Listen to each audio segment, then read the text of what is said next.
In August of 2004, writer Brian Michael Bendis kicked off a run on the Avengers comic with a storyline entitled Avengers Disassembled, depicting a massive attack on the Avengers mansion from an unknown force. Marvel utilized the premise of this storyline to kick off a crossover event with at least 5 other titles. Now then, what does this have to do with Fantastic Four Disassembled? Not much. In fact, of the Avengers Disassembled tie-ins, the only ones I could think of that had any real effect on anything were Thor Disassembled, where Thor died, Spectacular Spider-Man Disassembled, which foreshadowed Spidey joining the Avengers and gave him the organic web shooters from the Raimi movies, and Captain America and Falcon Disassembled, where Captain the Scarlet Witch had a one-night stand. But I digress. On to the main topic, Fantastic Four Disassembled. This contains 2 storylines from issues 514 to 519. The first of which debuts a new incarnation of the Frightful Four. The Frightful Four date back to Fantastic Four issue number 36 from 1965, and their most noteworthy members would be the Wizard, Pastepot Pete, aka the Trapster, longtime Spider-Man villain the Sandman, and Medusa the Inhumans. The incarnation depicted in this comic replaces the Sandman with another Spidey villain and alternate team member, Hydro-Man, and skews Medusa for a new character, Salamandra, a human-dragon hybrid who is the ex-wife of the Wizard. Go figure. Anyway, they're teaming up to take down the Fantastic Four at a bit of a low point. See, in a previous adventure, the Fantastic Four led a failed coup in an attempt to overthrow longtime nemesis Dr. Doom, and this resulted in Reed Richards being disfigured and the death of Ben Grimm. This was later rectified in a storyline where the Fantastic Four met God, who was apparently Jacob Kurtzberg. However, the group's actions in Latveria have caused the popularity and finances to take a bit of a hit.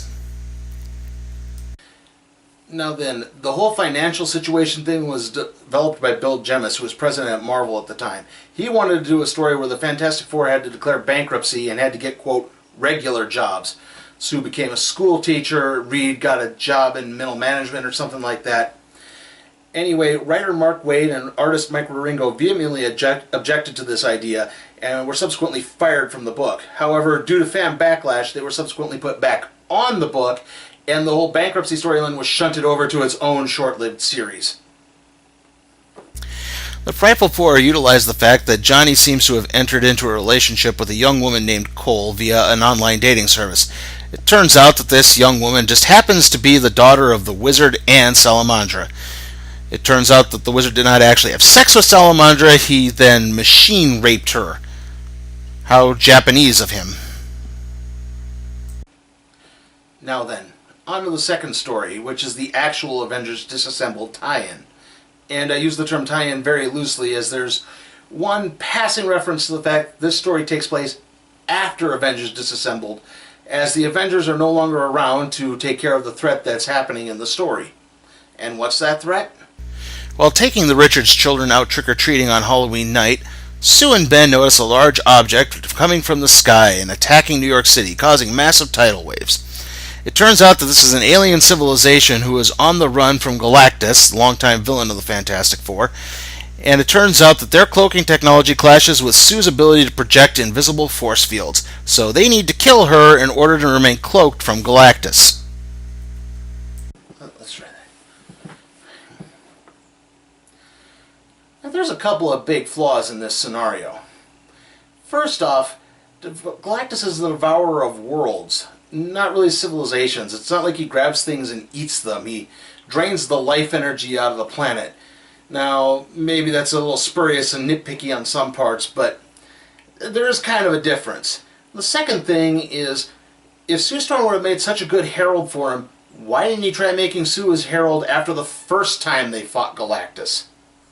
Overall, Fantastic Four Disassembled just doesn't really work. It doesn't work as a tie-in story for a crossover, and the 2 stories that it contains barely stand up on their own. Overall, I'm going to grade this thing a D, and that's strictly for the art of the late great Mike Wieringo. Well, that wraps up our first episode of the Random Trade Review. Time to see what we'll be doing next.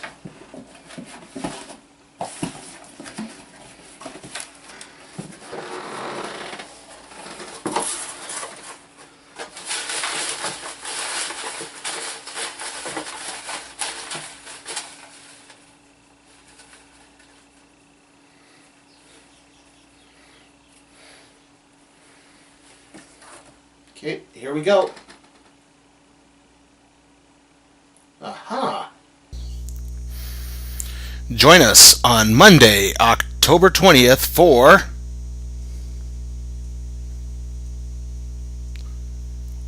World War Hulk.